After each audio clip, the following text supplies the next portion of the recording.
Hi, boys and girls. This is Ms. Kathy. I'm so happy you've joined me today for another story just for you. Do not be anxious about anything, but in everything, by prayer and petition, with thanksgiving, present your requests to God. Philippians 4:6. The Doctor Prayed by Peggy Dawkins. Oh, Father, if it is your will, please heal this poor woman.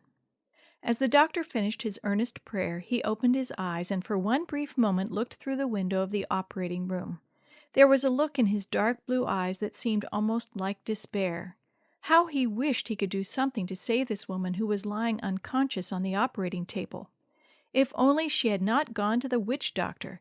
If only she had come to him sooner. But now it was too late. There was nothing, medically speaking, that he could do to save her life. Asaria Nyakura was her name, and she was a very sick woman. For several months she had had a swelling in her abdomen. At first she had done nothing about it. Then when the swelling had grown very large and the pain was almost more than she could bear, she had walked many miles over the hills to the witch doctor, as was the custom of her people. The witch doctor had thrown his bones and made a lot of strange concoctions with roots and blood and sand. He had uttered many weird sounds and incantations, but the pain had not gone and the swelling had grown larger. Asaria cried out in agony. She couldn't sleep and she couldn't eat. Every day she grew weaker and she knew she was going to die. Many of her friends told her to go to the mission hospital, but she was afraid to trust herself to the care of the missionary doctor. To do that would make the spirits angry, and she would have no peace again in this life.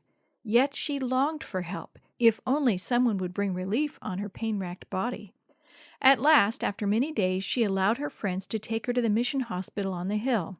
How beautiful the hospital looked! It was all white, and in the clear African sunlight, it looked clean and friendly. The lawns and the gardens were neat, and there were lovely flowers growing here and there. She felt at peace as she was carried through the front door and laid tenderly on a bed. But now she was lying on the operating table in a deep anesthetic sleep, and the missionary doctor was sewing up the incision he had made. His examination showed that she had a large tumor in her abdomen, and the doctor knew it had gone too far for him to do anything to help her. He did not dare cut the tumor out. That would kill her for sure. But to leave it in, that would kill her too. He had left it in.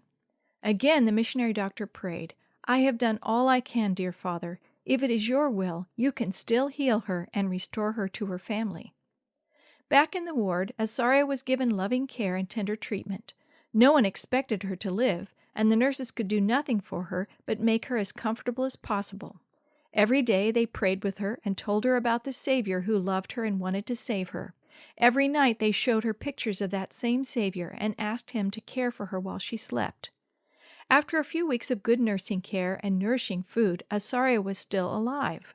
Not only that, she was able to leave the hospital, although her abdomen was still terribly swollen.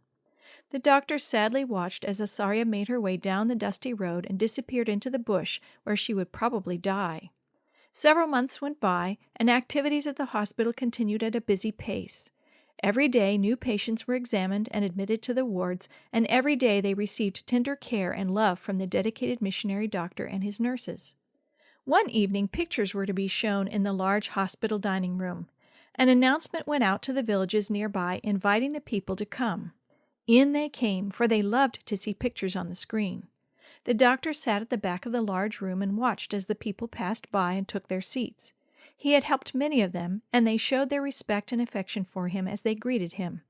The men smiled broadly and clapped their hands. The women curtsied shyly, not daring so much as to raise their eyes from the ground. One woman's face made the doctor think. He knew he had seen her before, but who was she? Where had he seen her?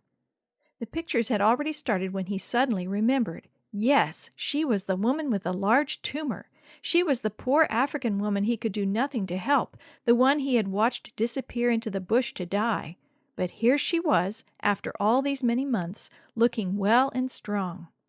The doctor was puzzled. He could hardly wait until the pictures were finished. He wanted to speak to the woman. When the pictures were finally over, the doctor hurried across the room. "Yes, I'm the woman who had the tumor," she replied, "but it's gone." "Gone?" said the astonished doctor, hardly daring to believe his ears. Yes, the swelling and the pain are gone. The doctor took her to his office and examined her carefully. There was no trace of the tumor.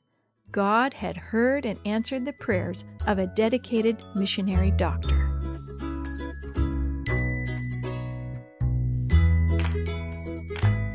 The story you have heard today is from God's Greatest Stories, written by various authors and compiled by Randy Fischel, and used with permission from the Pacific Press Publishing Association. If you're interested in any other books published by the Seventh-day Adventist Church, please visit AdventistBookCenter.com or call 1-800-765-6955.